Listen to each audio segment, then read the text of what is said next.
ETV ప్రేక్షకులకి నమస్కారం. ఈనాటి శుభమస్తు కార్యక్రమంలోని గ్రహఫల మంచంలో గ్రహాల యొక్క స్థితిగతులు, వాటి యొక్క శుభాశుభ ఫలితాల గురించి పరిశీలిద్దాం. అలాగే రోజు 12 రాశుల వారికి ఏ సంఖ్యలు కలిసి వస్తాయి, రంగుల యొక్క ప్రాధాన్యత, ఈరోజు సోమవారం లేదా బుధవారం బుధుడు యొక్క పరిపాలన పూర్తిగా ఉంటుంది. బుధుడు విష్ణుప్రియుడు. మరి 12 రాశుల వారు బుధ ప్రీతి కోసం శ్రీ మహావిష్ణువుని ఎటువంటి ప్రక్రియలతో పూజించాలి అనేటువంటి అంశంతో పాటు నిత్య భోజన స్వీకరణలో ఎటువంటి నియమాలు పాటించాలి అనేటువంటి అంశాన్ని ఆచారం సంప్రదాయం అనేటువంటి శీర్షికలో తెలుసుకుందాం. ముఖ్యంగా 12 రాశుల వారు ఈరోజు చేపట్టవలసినటువంటి కార్యక్రమాలు ఏమిటో పరిశీలిద్దాం. అలాగే ఈ సాయంత్రం సంధ్యా సమయంలో ఎటువంటి ప్రక్రియలు శుభ ఫలితాన్ని కలిగిస్తాయి అనేటువంటి అంశాన్ని కూడా పరిశీలిద్దాం. ముందుగా నేటి పంచాంగ వివరాలు. శ్రీ హేవలంబి నామ సంవత్సరం పాల్గొన మాసం, ఉత్తరాయణం, శిశిర ఋతువు. ఈరోజు పాల్గొన శుద్ధ షష్ఠి సామాన్య కార్యక్రమాలకి పనికి వస్తుంది. అలాగే వారం సోమవారం లేదా బుధవారం ఈరోజు చేపట్టేటువంటి ఆధ్యాత్మిక కార్యక్రమాలు, పుణ్య కార్యక్రమాలు, బుధ జపం, విష్ణు సహస్రనామ పారాయణ, గోసేవ, అన్నదానం ఇత్యాది కార్యక్రమాలన్నీ కూడా బుధుడి ద్వారా ఏర్పడేటువంటి అతి ప్రతికూలతను దూరం చేస్తుంది, ప్రశాంతతను పెంచుతుంది. ఈరోజు నక్షత్రం అశ్విని నక్షత్రం. ఈ నక్షత్రంలో ఈరోజు పుట్టేటువంటి వారికి మొదటి పాదంలో పుట్టినట్లయితే శాంతి తప్పనిసరి. అశ్విని నక్షత్రంలో ఈరోజు పుట్టేటువంటి వారికి కేతు మహాదశతోటి ప్రారంభమవుతుంది. ప్రస్తుతం కేతు యొక్క స్థితి మకర క్షేత్ర స్థితి. ఇది అనుకూలతని ప్రతికూలతని ఆకస్మికంగా కలిగిస్తుంది. ప్రతికూలత ఆకస్మిక దోష నివృత్తి కోసం గణపతి హోమం ఉపకరిస్తుంది. ఈరోజు పుట్టినరోజు జరుపుకుంటున్న వారందరికీ పుట్టినరోజు శుభాకాంక్షలు. శతమానం భవతి శతాయ పురుషః శతేంద్రియ ఆయుష్యేవేంద్రియ ప్రతిష్ఠాతి. ఈరోజు సోమవారం లేదా బుధవారం శ్రీ మహాగణపతి యొక్క ఆరాధన, స్మరణ, పూజాది కార్యక్రమాలు ఆకస్మిక విఘ్నాల్ని దూరం చేసి విజయాన్ని కలిగిస్తాయి. ఈరోజు పుట్టినరోజు జరుపుకుంటున్నటువంటి వారందరికీ, అలాగే ఇప్పుడు శుభమస్తు కార్యక్రమాన్ని వీక్షిస్తున్నటువంటి ప్రేక్షకులందరికీ శ్రీ మహాగణపతి యొక్క అనుగ్రహం కలగాలని ప్రార్థిద్దాం.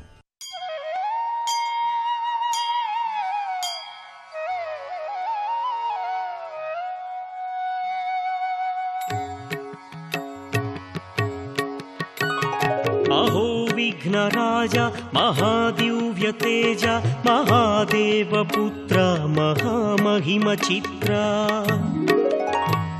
భవద్భవ్య విఘ్నేశ్వరం విఘ్నరాజ సదా పాహి మాం దేవ శ్రీ విఘ్ననాథ. తనౌ నాగభూషం గళే పంచపుష్పం మహాదివ్యకాయం దిక్పాలాధిపాలం. కాణీపాకూపోద్భవం మోక్షదాతం సదా రక్ష మాం దేవ శ్రీ విఘ్ననాథ. సదా శ్రీకరం శుభకరం నామ మంత్రం సదా స్మరణమాత్రేణ విఘ్నాపహారం. పునీతం పవిత్రం మహేశం సుపుత్రం సదా పాహి మాం దేవ శ్రీ విఘ్నరాజ.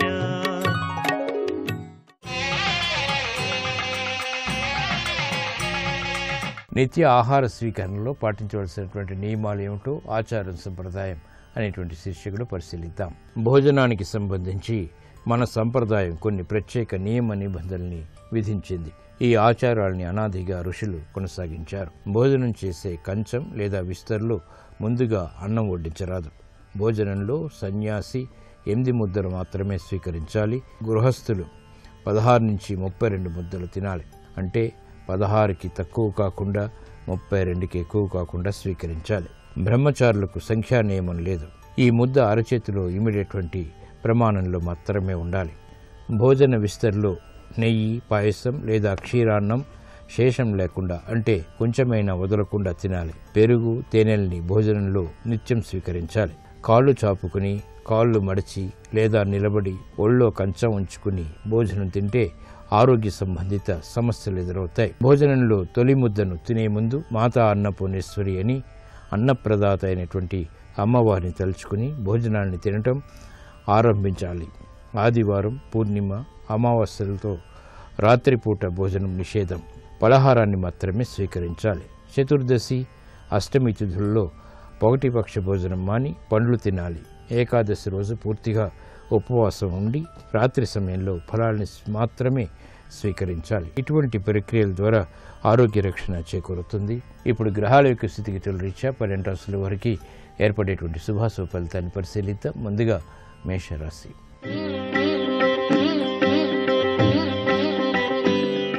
ఈరోజు మేషరాశి వారిని పరిశీలించినట్లయితే అలంకరణకి ప్రాధాన్యతనిస్తారు. ఆధిక్యతతో కూడిన కార్యక్రమాలు రాజకీయ పరంగా కొనసాగుతాయి.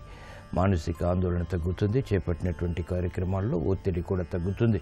నూతన కార్యక్రమాలను వేగవంతంగా పూర్తి చేసేటువంటి ప్రక్రియలు ఉపకరిస్తే ఆరోగ్యంలో కూడా ప్రతికూల పరిస్థితులు దూరమవుతాయి.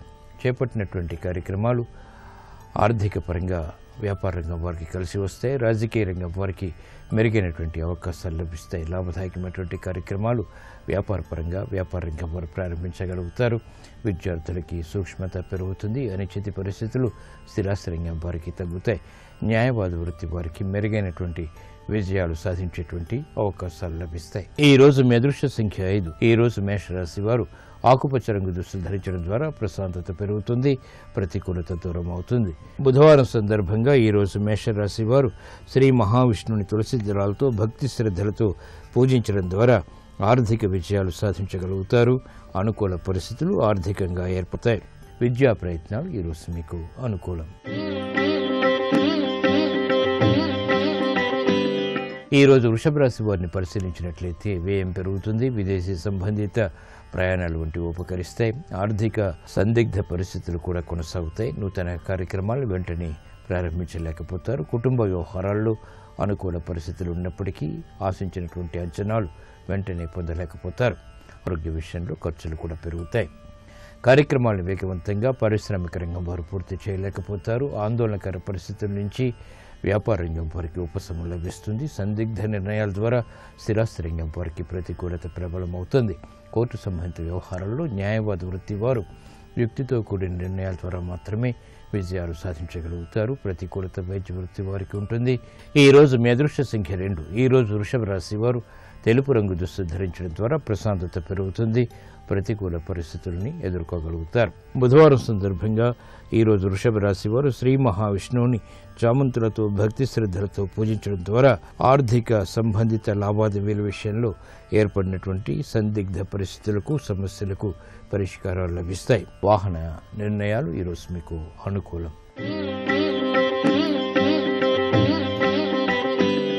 ఈరోజు మిథున రాశి వారిని పరిశీలించినట్లయితే ఆర్థిక లాభాలు కూడగట్టుకున్నటువంటి ప్రయత్నాలు కలిసి వస్తాయి. అనిశ్చిత పరిస్థితులు ఆర్థికంగా తగ్గుతాయి. శుభ పరిణామాలు గృహంలో చోటు చేసుకుంటాయి. పిల్లల అభివృద్ధి ఆనందాన్ని పెంపొందింపచేస్తుంది. కార్యక్రమ నిర్వహణలో నైపుణ్యం పెరుగుతుంది. ఆరోగ్య ప్రతికూలత దూరమవుతుంది. ఆరోగ్యం క్షేమం. నూతన ఒప్పందాలు పారిశ్రామిక రంగం వారికి కలిసి వస్తాయి. ఆర్థిక ప్రయోజనాలను వ్యాపార రంగం వారు సాధించగలుగుతారు. క్రీడారంగం వారికి విజయాలు ఏర్పడతాయి. ఆనందం లభిస్తుంది. కార్యక్రమ నిర్వహణలో విద్యార్థులకి ప్రోత్సాహం లభిస్తుంది. మహిళలకు గృహ ఉపయోగ కార్యక్రమాల్లో వేగం పెరుగుతుంది. కార్యక్రమాన్ని వేగవంతంగా స్థిరాస్తి రంగం వారు కూడా పూర్తి చేయగలుగుతారు. ఈ రోజు మీ అదృష్ట సంఖ్య 2. ఈ రోజు మిథున రాశి వారు తెలుపు రంగు దుస్తులు ధరించడం ద్వారా ప్రశాంతత పెరుగుతుంది. బుధవారం సందర్భంగా ఈరోజు మిథున రాశి వారు శ్రీ మహావిష్ణువుని సన్నజాజులతో భక్తి శ్రద్ధలతో పూజించడం ద్వారా శుభవార్తలు వింటారు. గృహ కార్యక్రమాల్లో విజయాలు సాధించగలుగుతారు. దూర ప్రయాణాలు ఈరోజు మీకు అనుకూలం. ఆశించినటువంటి ప్రయోజనాన్ని కలిగిస్తాయి. ఈరోజు కర్కాటక రాశి వారిని పరిశీలించినట్లయితే ఆర్థిక వ్యవహారాల్లో సమస్యలు వచ్చినప్పటికీ సద్దుమణుగుతాయి. ఆకస్మిక విజయాలు ఆర్థికంగా కూడా లేకపోలేదు. కార్యక్రమాన్ని వేగవంతంగా పూర్తి చేసేటువంటి ప్రక్రియల్లో విఘ్నాల నుంచి అప్యాన్ని చవిచూస్తారు. అయినప్పటికీ అంతిమ విజయాలు సాధించగలుగుతారు. గృహ కార్యక్రమాలపై మక్కువ పెరుగుతుంది. ఆర్థిక సంభాషణలు రుచిస్తాయి. అనిశ్చిత పరిస్థితుల నుంచి సమస్యల నుంచి పరిష్కారాలకి చేసేటువంటి పరిశోధనలు ఫలిస్తాయి. బాధ్యతలు పెరుగుతాయి. శ్రమ అధికంగా ఉన్నప్పటికీ అంతిమ విజయాలు సాధించగలుగుతారు. చేపట్టినటువంటి కార్యక్రమాలు ఉద్యోగస్తులకి సులభ రీతిలో విజయాన్ని కలిగిస్తాయి. వేగవంతమైనటువంటి నిర్ణయాలు సినీ రంగం వారికి కూడా లాభిస్తాయి. క్రీడారంగం వారికి అనుకూలత పెరుగుతుంది. ఆర్థిక సంబంధిత లావాదేవీలు స్థిరాస్తి రంగం వారికి క్రమక్రమంగా పెరుగుతాయి. ఈ రోజు మీ అదృష్ట సంఖ్య 3. ఈ రోజు కర్కాటక రాశి వారు పసుపు రంగు దుస్తులు ధరించడం ద్వారా శుభవార్తలు వింటారు. ఆర్థిక చిరాకులు కనుమరుగవుతాయి. బుధవారం సందర్భంగా ఈరోజు కర్కాటక రాశి వారు శ్రీ మహావిష్ణువుని ఎర్రమందారాలతో భక్తి శ్రద్ధలతో పూజించడం ద్వారా శత్రు భీతి పోతుంది, ఆరోగ్య రక్షణ చేకూరుతుంది. ఆర్థిక లావాదేవీలు, సంభాషణలు, ప్రక్రియలు ఈరోజు మీకు అనుకూలం.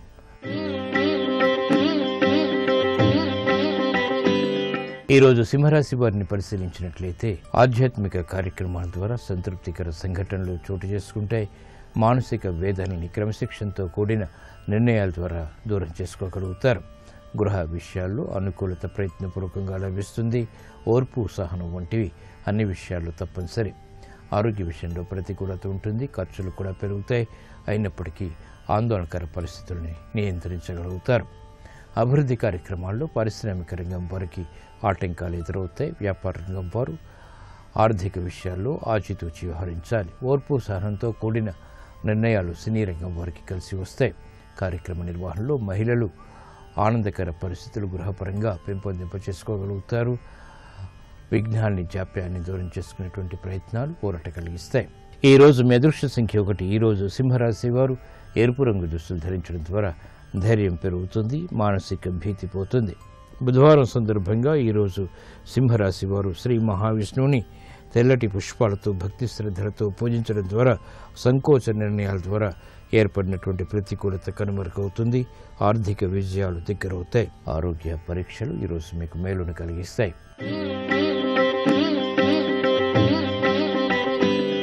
ఈరోజు కన్యారాశి వారిని పరిశీలించినట్లయితే ప్రయాణాల విషయంలో జాగ్రత్తలు పాటించాలి. ఆర్థిక అనుకూల పరిస్థితులు ఆకస్మికంగా కలిసి వస్తాయి. మానసిక ధైర్యం కొనసాగుతుంది. వాహన విషయాల్లో చిరు సమస్యలు తలెత్తుతాయి. లాభదాయకమైనటువంటి కార్యక్రమాలని వ్యాపారపరంగా వ్యాపార రంగం వారు ప్రారంభించగలుగుతారు. అనిశ్చిత పరిస్థితుల నుంచి పారిశ్రామికంగా వారికి ఉపశమనం లభిస్తుంది. ప్రయాణాల విషయంలో మహిళలు జాగ్రత్తలు వహించాలి. విద్యాపరమైనటువంటి విషయాల్లో విద్యార్థులకి చిరాకులు ఏర్పడినప్పటికీ అంతిమ విజయాలు ప్రయత్నపూర్వకంగా సాధ్యపడతాయి. చేపట్టినటువంటి కార్యక్రమాలు క్రీడారంగం వారికి మొదట ప్రతికూలత, తర్వాత అనుకూలతని కలిగిస్తాయి. స్థిరాస్తి రంగం వారు ఆర్థిక విషయాల్లో ఆచితూచి వ్యవహరించాలి. ఈ రోజు మీ అదృష్ట సంఖ్య 5. ఈరోజు కన్యారాశి వారు ఆకుపచ్చ రంగు దుస్తులు ధరించడం ద్వారా ప్రశాంతత పెరుగుతుంది, ప్రమాదాలు దూరమవుతాయి. సందిగ్ధ నిర్ణయాల ద్వారా ఏర్పడినటువంటి ప్రతికూలత తగ్గుతుంది. బుధవారం సందర్భంగా ఈరోజు కన్యారాశి వారు శ్రీ మహావిష్ణువుని మందారాలతో భక్తి శ్రద్ధలతో పూజించడం ద్వారా మానసిక భీతి పోతుంది. ధైర్యంతో కూడిన కార్యక్రమాలు తద్వారా విజయాలు చేతికందుతాయి. విదేశీ లావాదేవీలు, సంభాషణలు, ప్రక్రియలు ఈరోజు మీకు అనుకూలం. ఈరోజు తులారాశి వారిని పరిశీలించినట్లయితే సంబంధ బాంధవ్యాలు మెరుగవుతాయి. స్నేహితుల ద్వారా లబ్ధి చేకూరుతుంది. సంభాషణ ద్వారా ఏర్పడినటువంటి ప్రతికూల పరిస్థితుల్ని సమన్వయంతో పరిష్కరించుకోగలుగుతారు. ఆరోగ్య విషయంలో జాగ్రత్తలు పాటించాలి. నూతన కార్యక్రమాలు కళారంగం వారికి కలిసి వస్తాయి. సాహిత్యపరమైనటువంటి అంశాలు సాహితీ రంగం వారికి ఆనందాన్ని పెంచుతాయి. కార్యక్రమాల్లో వేగవంతమైనటువంటి నిర్ణయాలు సినీ రంగం వారు తీసుకోగలుగుతారు. అభివృద్ధి కార్యక్రమాల్లో ఆటంకాల్ని వైద్య వృత్తి వారు అధిగమించగలుగుతారు. ఈ రోజు మీ అదృష్ట సంఖ్య 3. ఈరోజు తులారాశి వారు పసుపు రంగు దుస్తులు ధరించడం ద్వారా ఆర్థిక ప్రతికూలత తగ్గుతుంది, ఆర్థిక విజయాలు దగ్గరవుతాయి. బుధవారం సందర్భంగా ఈరోజు తులారాశి వారు శ్రీ మహావిష్ణువుని నందివర్ధనాలతో భక్తి శ్రద్ధలతో పూజించడం ద్వారా ఆర్థిక చిరాకులు కనుమరుగవుతాయి, ప్రశాంతత పెరుగుతుంది. వ్యాపార ఒప్పందాలు ఈరోజు మీకు అనుకూలం. ఈరోజు వృశ్చిక రాశి వారిని పరిశీలించినట్లయితే కార్యక్రమ నిర్వహణలో నైపుణ్యం తప్పనిసరి. ఆర్థిక విషయాలు మొదట వేధించినప్పటికీ తర్వాత సద్దుమణుగుతాయి. నూతన కార్యక్రమాలు, ఒప్పందాలు మొదట ప్రతికూలత, తర్వాత అనుకూలతని కలిగిస్తాయి. శ్రమ అధికమవుతుంది. చేపట్టినటువంటి కార్యక్రమాల్లో ఏర్పడినటువంటి సమస్యల్ని మెల్లమెల్లగా పరిష్కరించుకోగలుగుతారు. ఆర్థిక విషయాల్లో జాగ్రత్తలు పాటించాలి. ఇతరులను నమ్మి మోసపోయేటువంటి సంఘటనలు లేకపోలేదు. కార్యక్రమ నిర్వహణలో నైపుణ్యం కళారంగం వారికి తప్పనిసరి. ఆర్థిక అవరోధాలని క్రమక్రమంగా వ్యాపార రంగం వారు ఎదుర్కోగలుగుతారు. రాజకీయ రంగం వారికి ప్రతికూలత ఉంటుంది. వేగవంతమైనటువంటి నిర్ణయాలు క్రీడారంగం వారికి పనికిరావు. చేపట్టినటువంటి కార్యక్రమాలపై శ్రద్ధ విద్యార్థులకి తప్పనిసరి. ఈ రోజు మీ అదృష్ట సంఖ్య 9. ఈరోజు వృశ్చిక రాశి వారు ఎరుపు రంగు దుస్తులు ధరించడం ద్వారా ఆందోళనకర పరిస్థితులు తగ్గుతాయి. బుధవారం సందర్భంగా ఈరోజు వృశ్చిక రాశి వారు శ్రీ మహావిష్ణువుని ఎర్రగన్నేరు పూలతో భక్తి శ్రద్ధలతో పూజించడం ద్వారా ఏలినాటి శని ద్వారా ఏర్పడేటువంటి అతి ప్రతికూలత ప్రమాదాలు కనుమరుగవుతాయి. విజయాలు సాధించగలుగుతారు. ఉద్యోగ ప్రయత్నాలు ఈరోజు మీకు ఊరట కలిగిస్తాయి.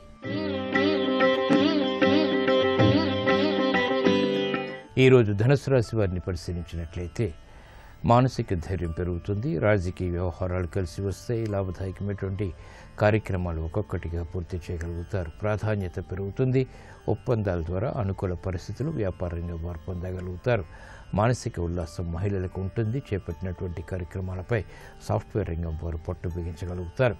వేగవంతమైనటువంటి నిర్ణయాలు క్రీడా రంగం వారికి కూడా ఉపకరిస్తాయి. న్యాయవాద వృత్తి వారికి కోర్టు సంబంధిత వ్యవహారాల్లో ఆశించినటువంటి ప్రయోజనాలను పొందేటువంటి అవకాశాలు దక్కుతాయి. ఈరోజు మీ అదృష్ట సంఖ్య 6. ఈరోజు ధనుస్సు రాశి వారు తెలుపు రంగు దుస్తులు ధరించడం ద్వారా ప్రతికూల పరిస్థితులు కనుమరుగవుతాయి. ప్రశాంతత పెరుగుతుంది. బుధవారం సందర్భంగా ఈరోజు ధనుస్సు రాశి వారు శ్రీ మహావిష్ణువుని తులసి దళాలతో భక్తి శ్రద్ధలతో పూజించడం ద్వారా లాభదాయకమైనటువంటి కార్యక్రమాల్లో విజయాలు సాధించగలుగుతారు. గృహ కార్యాలు కార్యక్రమాలు ఈరోజు మీకు అనుకూలం.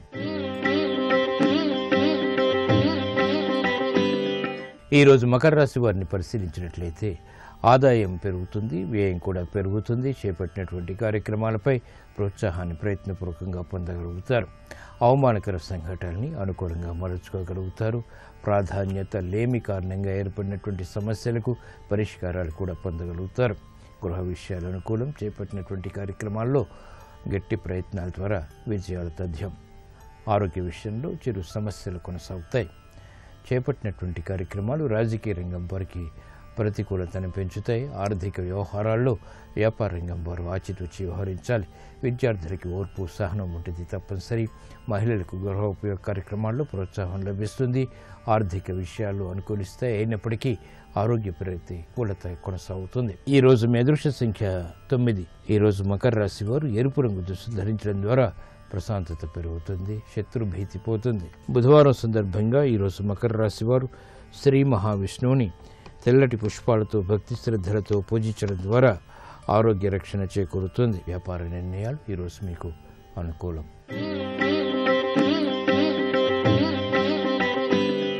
ఈరోజు కుంభరాశి వారిని పరిశీలించినట్లయితే అలంకరణకి ప్రాధాన్యతనిస్తారు. ప్రయాణాల ద్వారా ప్రయోజనాలు సాధించగలుగుతారు. ఆర్థిక పరిస్థితి మెరుగవుతుంది. ఆత్మవిశ్వాసం పెరుగుతుంది. ప్రతి పనిలోనూ అడ్డంకులు విఘ్నాలు దూరం చేసుకునేటువంటి శక్తి సామర్థ్యాలు లభిస్తాయి. ప్రాధాన్యత పెరుగుతుంది. ప్రగతి కొనసాగుతుంది. ఆరోగ్యం క్షేమం. నూతన ఒప్పందాలు వ్యాపార రంగం వారికి కలిసి వస్తాయి. నూతన స్నేహాల ద్వారా పారిశ్రామిక రంగం వారికి లబ్ధి చేకూరుతుంది. ప్రశాంత పరిస్థితులు రాజకీయ రంగం వారికి ఏర్పడతాయి. కార్యక్రమ నిర్వహణలో నైపుణ్యం ఉద్యోగస్తులు ప్రదర్శించగలుగుతారు. అభివృద్ధి కార్యక్రమాల్లో వైద్య వృత్తి వారికి అనుకూలత పెరుగుతుంది. పేరు ప్రఖ్యాతులు పెరుగుతాయి. ఈరోజు మీ అదృష్ట సంఖ్య 2. ఈరోజు కుంభరాశి వారు తెలుపు రంగు దుస్తులు ధరించడం ద్వారా ప్రశాంతత పెరుగుతుంది. ప్రతికూలత కనుమరుగవుతుంది. బుధవారం సందర్భంగా ఈరోజు కుంభరాశి వారు శ్రీ మహావిష్ణువుని చామంతులతో భక్తి శ్రద్ధలతో పూజించడం ద్వారా శుభవార్తలు వింటారు. ఆర్థిక లావాదేవీలు సంభాషణలు ప్రక్రియలు ఈరోజు మీకు అనుకూలం. ఈరోజు మీనరాశి వారిని పరిశీలించినట్లయితే వేగవంతమైనటువంటి సంభాషణలు తద్వారా అనుకూల పరిస్థితులు ఆనందాన్ని పెంచుతాయి. ఆర్థిక వ్యవహారాల్లో మాత్రం ఆచితూచి వ్యవహరించాలి. ప్రయాణాల విషయంలో కూడా జాగ్రత్తలు వహించాలి. నూతన కార్యక్రమాలని రాజకీయ పరంగా మాత్రం ప్రారంభించగలుగుతారు. ఆరోగ్య విషయంలో ప్రతికూల పరిస్థితులు ఉన్నప్పటికీ ఆనందకర పరిస్థితులు ఆర్థికంగా బలం పెంచుతాయి. నూతన ఒప్పందాలు కూడా కలిసి వస్తాయి. వ్యాపార రంగం వారికి అనుకూల పరిస్థితులు వృత్తిపరంగా చోటు చేసుకుంటాయి. అనుకూల పరిస్థితులు సినీ రంగం వారికి ప్రయత్నపూర్వకంగా లభిస్తాయి. కళారంగం వారికి అనుకూలత పెరుగుతుంది.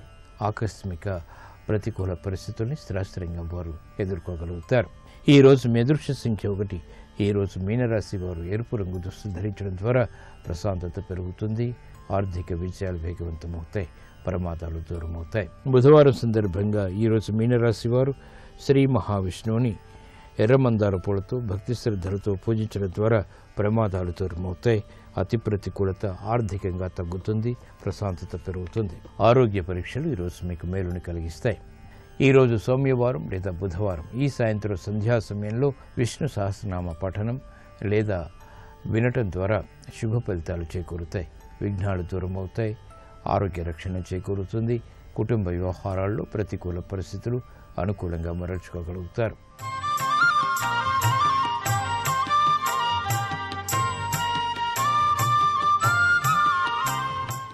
శుభోదయం. జాతక దోషాలు పరిహారాలు అన్న అంశానికి స్వాగతం. జాతక చక్రంలో స్వంత ఇంటి నిర్మాణం ఎలా గుర్తించవచ్చు?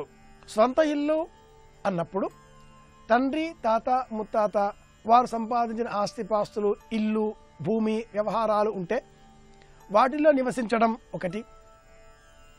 తాను స్వయంగా డబ్బు సంపాదించి ఆ సంపాదించిన డబ్బుతో ఇల్లు కట్టుకోవడం 2. ఇల్లాలి తోడ్పాటుతో సహకారంతో స్వంత ఇల్లు ఏర్పాటు చేసుకోవడం 3. అద్దె ఇంటినే సొంత ఇంటిలాగా భావన చేస్తూ అంత ఆనందంగా జీవించగలగడం 4. ఇలా 4 విధాలుగా మన జాతక చక్రం స్వంత ఇంటి విషయాలను తెలియజేస్తుంది. లగ్నంలో గురువు, కుజుడు ఉంటే తప్పక స్వంత ఇంటి నిర్మాణం చేసుకోగలుగుతారు. ఈ నవగ్రహాలలో కుజుడు భూ సంబంధితమైన వ్యవహారాలను చక్కబెట్టేటటువంటి వాడు. అలాగే శుక్రుడు భోగలాలసతను ఇచ్చేటటువంటి వాడు. చతుర్థంలో కుజుడు ఉంటే ప్రమాదాలు, వాహన ప్రమాదాలు ఎంతగా తెచ్చి పెడతాడో స్వంత గ్రహాన్ని కూడా అంతే సులభంగా ఏర్పాటు చేస్తాడు. అలాగే సాముద్రిక శాస్త్రంలో హస్తరేఖలలో ఒకవేళ మన జాతక చక్రం దొరకని పక్షంలో, ప్రామాణికమైనది కాదు అన్న అనుమానం ఉన్న పక్షంలో హస్తరేఖలలో జీవన రేఖ, ఈ రేఖ పొడుగుత ఏర్పడేటటువంటి నిలువు రేఖలు, చతుష్కోణాలు, త్రికోణాలు స్వంత ఇంటి నిర్మాణాన్ని సూచిస్తాయి. ప్రతి 6 నెలలకు ఒకసారి ఈ రేఖలు మారుతూ ఉంటాయి. అలాగే 7 సంవత్సరాలకు ఒకసారి ప్రధానమైన రేఖలకు ఉపరేఖలు పుడుతూ ఉంటాయి అంటుంది ఈ శాస్త్రం. ఈ నిలువుగా ఉండే రేఖకు ఇరువైపులా వచ్చేటటువంటి త్రికోణాలు కానీ, చతుష్కోణాలు కానీ, ఊర్ధ్వ ఉపరేఖలు కానీ స్వంత ఇంటి నిర్మాణాన్ని సూచిస్తాయి. ప్రత్యేకించి శుక్ర భాగంలో నిలువు రేఖలు సోదర భావాలని సూచిస్తూ ఉండగా దాని మీద ఏర్పడేటటువంటి చతుష్కోణాలు, ప్రత్యేకించి స్పష్టంగా ఉండేటటువంటి చతుష్కోణాలు స్వంత ఇంటిని సూచిస్తాయి. హస్తరేఖలలో ముందుగా హస్తం మృదువుగా అయి ఉండడము, ఎక్కువగా అనవసరమైన రేఖలు లేకుండా ఉండడము గమనించినప్పుడు ఆ వ్యక్తి స్వంత నిర్మాణాన్ని చేపట్టగల శక్తి కలవాడై ఉంటాడు అని తెలుసుకోవాలి. ఏమైతేనేం ఇవన్నీ ఎలా అని తెలుసుకోవడం, ఎలా అని తెలుసుకున్న తర్వాత ఆ ఇంటిని మనం ఎలా పొందగలుగుతాం, నిర్మాణం ఎలా చేయగలుగుతాం అన్న ప్రశ్న వేసుకున్నప్పుడు కుజ సంబంధితంగా బ్యాంకు వ్యవహారాలలో అప్పులు తీసుకోవడమా లేక ధనసేకరణ ఎలా చేయడమా అన్నది కుజుడు చెబుతాడు. తండ్రి, తాత ఆ వైపున వచ్చేటటువంటి ధన సమీకరణతో ఇల్లు కట్టుకోవచ్చు అన్న అంశాన్ని గురువు చెప్తాడు.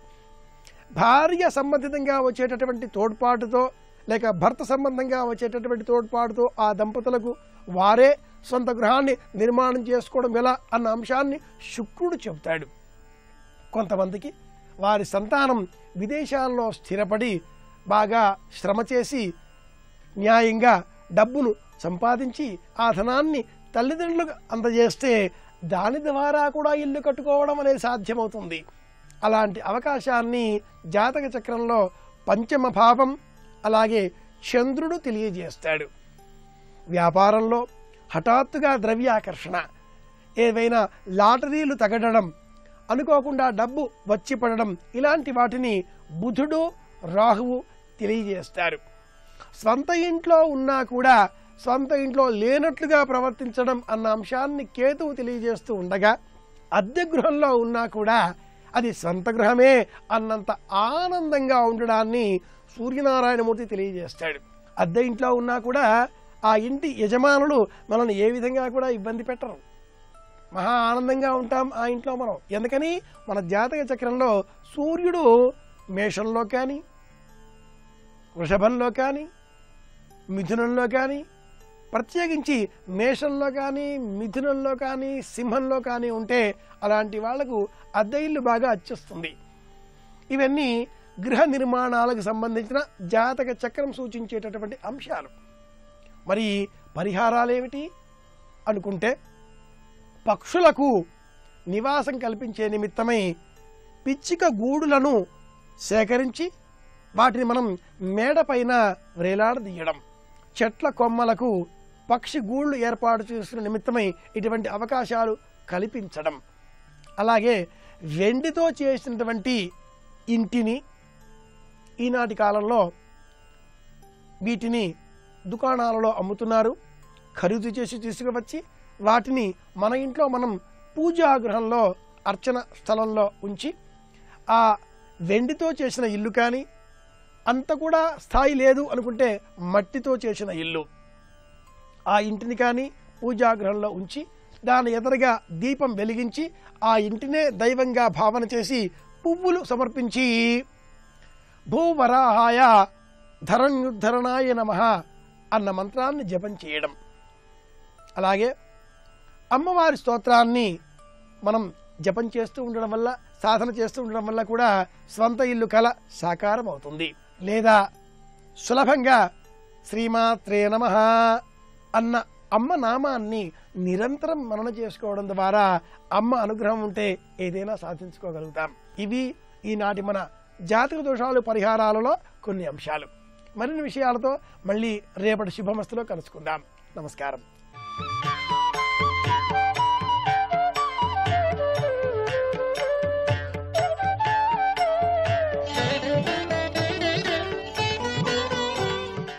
XXX డిటర్జెంట్ సోప్ శుభమస్తు, పవర్డ్ బై గో అమృత్ గేదె ఆవు నెయ్యి కార్యక్రమంలో గృహ బలం అంశానికి స్వాగతం.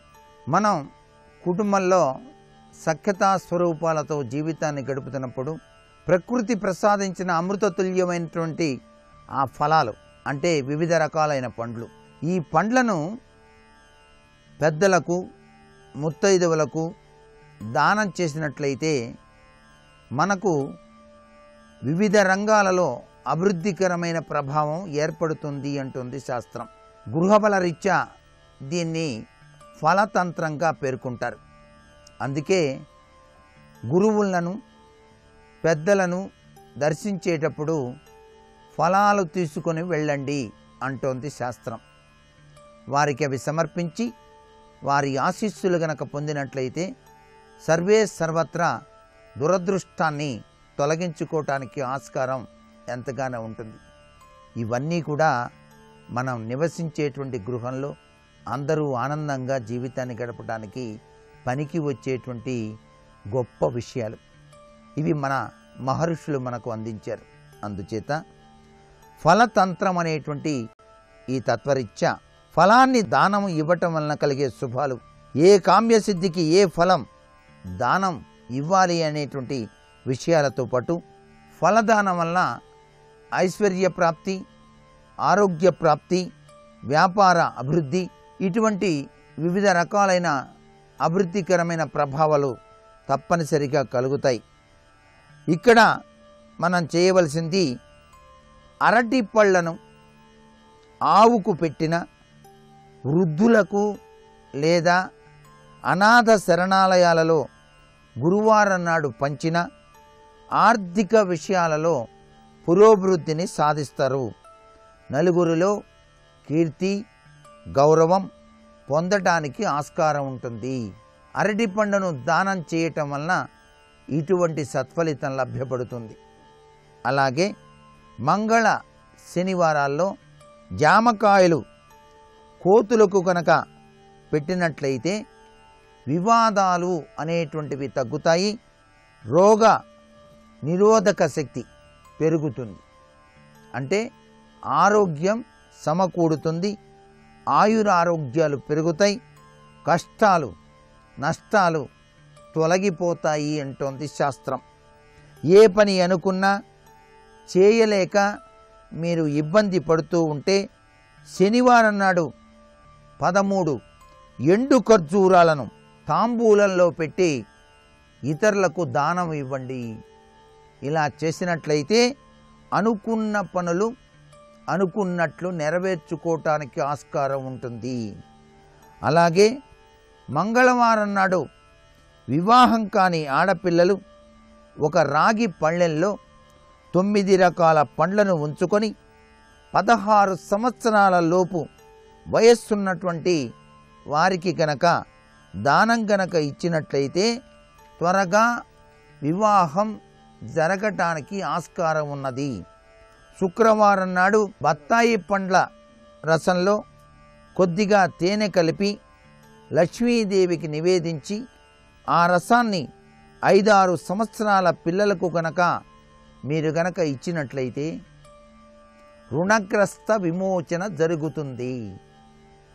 ప్రతి శనివారం ఖర్జూర పండును, సపోటా పండును మీరు గనక దానం గనక చేస్తూ ఉన్నట్లయితే ఆయువు, ఆరోగ్యం వృద్ధి చెందుతాయి. ప్రతి మంగళవారం నాడు కూడాను సీతాఫలాన్ని గనక మీరు దానం చేస్తే ఆయువు, ఆరోగ్యం వృద్ధి చెందుతాయి. అనారోగ్యం నుంచి బయటపడటానికి ఆస్కారం ఉంటుంది.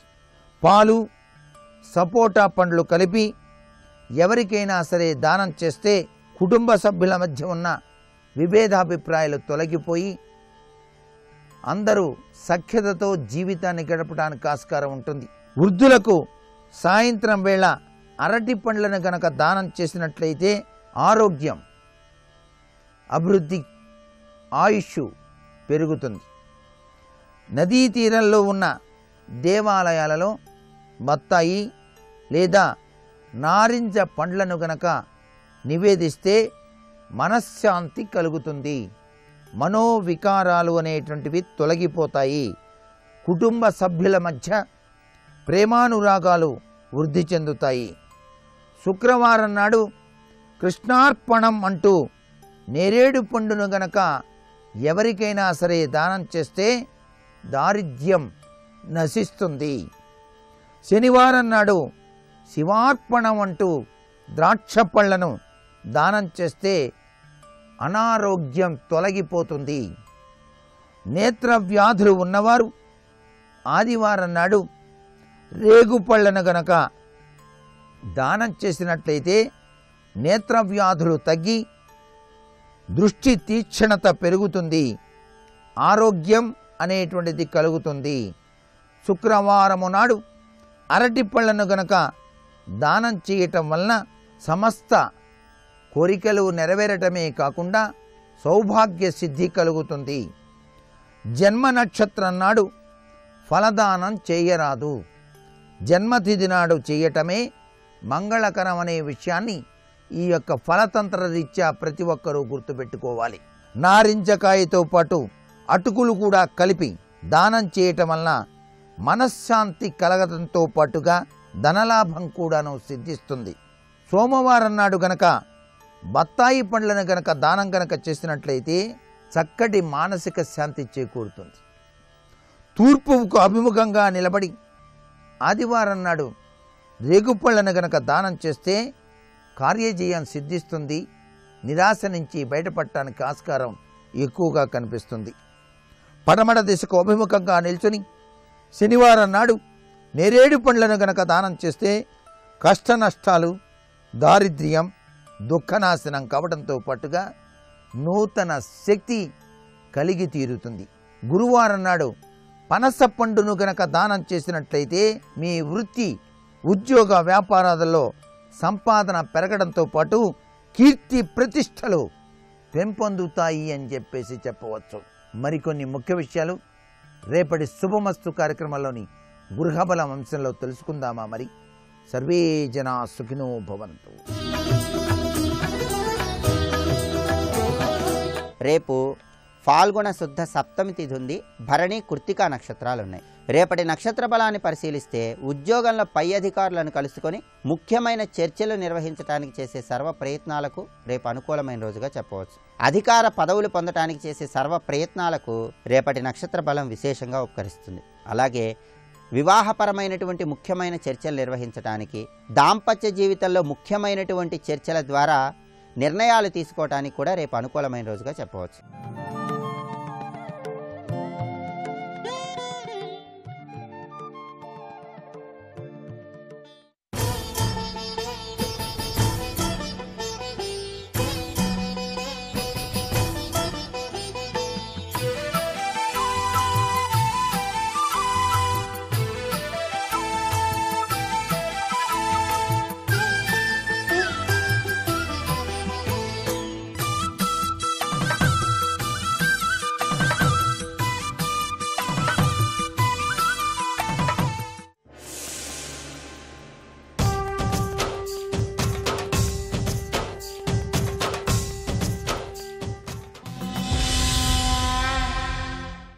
పైన నటనతో మాట్లాడుకునే మాటలు పొల్లు మాటలు కదా.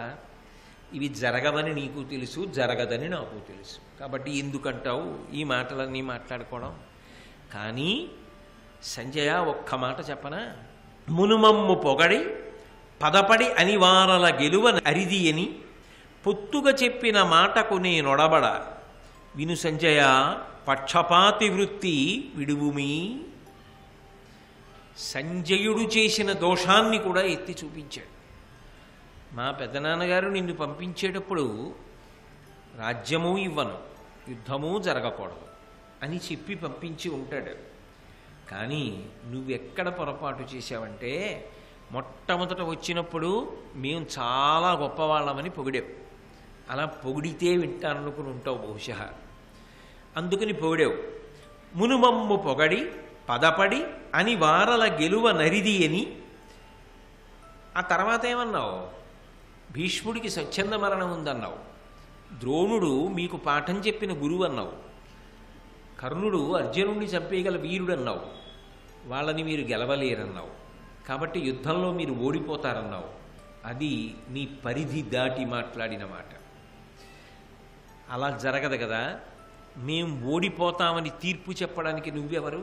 నీకు తెలుసా బలాబలాలు? అర్జునుడి యొక్క శక్తి తెలియదా? తెలిసి ఉండి కూడా మమ్మల్ని ముందు పొగిడి తర్వాత మేము ఓడిపోతామన్న మాట ఎందుకు మాట్లాడావు? పొత్తుగా చెప్పిన మాటకు నేనొడబడా. నువ్వు మాట్లాడిన ఆ మాట మాత్రం నాకు అంగీకారయోగ్యము కాదు. దానికి ఏం పెద్ద నోరెట్టుకు అరవలేదు ధర్మరాజు గారు. తాను ఏది అంగీకరించడో అది నేను అంగీకరించను అని చాలా గంభీరంగా స్పష్టంగా చెప్పాడు. మనిషి మాట్లాడేటప్పుడు ఒక్క విషయం కోసం అన్ని విషయాల్ని కలగాపలగం చేయకూడదు.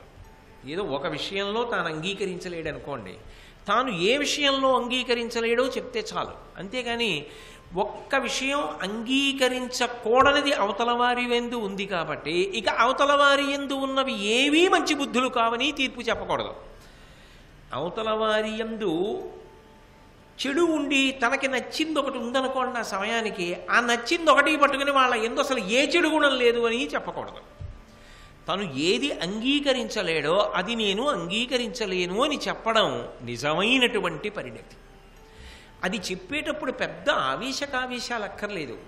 ఈ విషయంలో నేను అంగీకరించను, ఇది నాకు అంగీకారయోగ్యం కాదు అని చెప్పడం ఆయన యొక్క అవగాహన శక్తికి నిదర్శనం. అలా చెప్పినప్పుడు దాన్ని కూడా అలాగే స్వీకరించాలి కూడా. ఎందుకంటే ఆయనేమీ కువిమర్శకి వెళ్ళలేదు. ఏది అంగీకరించలేడో ఆ అంగీకరించని విషయాన్ని అంగీకరించను అని చెప్పాడు. ఎంత అందంగా చెప్పాడో చూడండి. విను సంజయ, నీకు మా పెదనాన్నగారు చెప్పి పంపించారు కాబట్టి ధృతరాష్ట్రుడి వైపు మాట్లాడాలని మీరు ఓడిపోతారని చెప్పావు.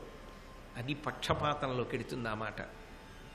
మా పెదనాన్న చెప్పిన మాటతో అలా కలిపి మమ్మల్ని నిరుత్సాహపరచాలని కొంచెం పరిధి దాటి మాట్లాడటమే. అప్పుడు నువ్వు పక్షపాత బుద్ధితో మాట్లాడటమైంది.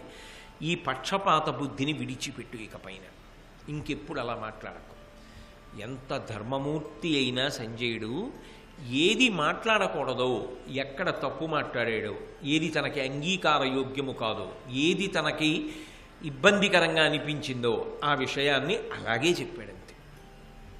కానీ నిజంగా ధర్మరాజు గారి యొక్క మాట తీరు పరిశీలనం చేస్తే అసలు అభిప్రాయాన్ని వ్యక్తం చేసేటప్పుడు ఎంత బాగా వ్యక్తం చెయ్యాలి అన్నది అర్థమవుతుంది. కాబట్టి ఆ మాట చెప్పి నువ్వు ఇంకా బయలుదేరవచ్చు. ఇంతకన్నా నువ్వు చెప్పడానికి మేము వినడానికి ఏమీ ఉండదు. ఎందుకనంటే నువ్వు చెప్పగలిగిందంతా చెప్పావు. ధృతరాష్ట్రుడికి మా నమస్కారాలు చెప్పు, భీష్ముడికి చెప్పు, ద్రోణుడికి చెప్పు. ఎప్పుడూ తను ఏ గౌరవాన్ని ప్రకటిస్తాడో ఆ గౌరవాన్ని ప్రకటించాడు. సోదరులు కూడా చెప్పాడు. పంపించేశారు. పంపించేసిన తర్వాత అవతల వైపు నుంచి వచ్చినటువంటి సంజయ రాయబారం పూర్తయిపోయింది. ఇక ఎవరో ఒక పెద్ద దిక్కు యువతల వైపు నుంచి అంతటి మహాపురుషుడు ఒక ఆయన పాండవుల వైపు నుంచి కూడా వెళ్ళి వాళ్ళ యొక్క చిట్ట చివరి నిర్ణయం ఏమిటి? ఎందుకనంటే సంజయుడి యొక్క రాయబారంలో ధృతరాష్ట్రుడి యొక్క నిర్ణయం ఏమీ చెప్పబడలేదు. అసలు ధృతరాష్ట్రుడు రాజ్యం ఇస్తాడా ఇవ్వడా ఏమీ లేదు. చిట్ట చివరికి ధర్మరాజు గారు సంజయుడు రాయబారానికి వచ్చినప్పుడు 5 ఊళ్ళు ఇచ్చినా చాలు అని చెప్పాడు. మీ పెదనాన్నగారు 5 ఊళ్ళు ఇవ్వడానికి అభ్యంతరం ఉండకపోవచ్చు అని సంజయుడు అనలేదు. 5 ఊళ్ళు కూడా ఇస్తారు ధృతరాష్ట్రుడు అన్న మాట సంజయుడు సంతోషంగా అంగీకరించి ఈ విషయం నేను ధృతరాష్ట్రుడికి చెప్తానని అనలేదు. అంటే అసలు రాజ్యం ఇస్తాడా ఇవ్వడా అన్న విషయం సంజయ రాయబారంలో లేదు. రాజ్యం ఇవ్వడు, యుద్ధం చేయకూడదు. అందుకేగా కుడువుతో పోల్చి మాట్లాడాడు ధర్మరాజు గారు. కాబట్టి ఇప్పుడు స్పష్టంగా తెలియాలి, లేకపోతే తొందరపడ్డాడంటాడు. ధర్మరాజు గారు తొందరపడ్డాడు. అసలు ధృతరాష్ట్రుడు ఏ నిర్ణయం చేశాడని, ఏం చెప్పాడని, ఆయన ఎలా చెప్పాడా నేను ఇవ్వనని, ఎందుకంత తొందరపడిపోయి యుద్ధానికి వచ్చేసాడు అంటారు చటుక్కుని. కాబట్టి స్పష్టంగా అభిప్రాయం తెలియాలి.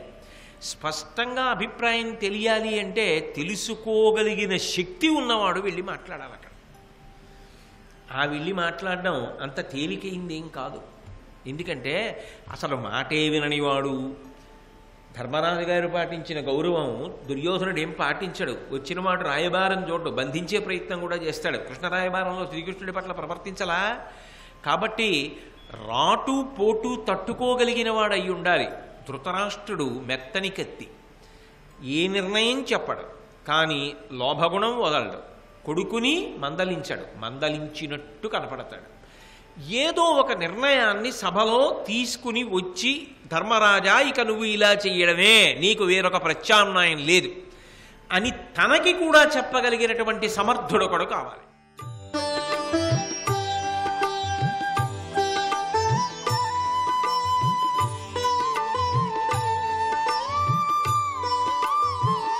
సర్వం శ్రీ ఉమామహేశ్వర పరబ్రహ్మార్పణమస్తు.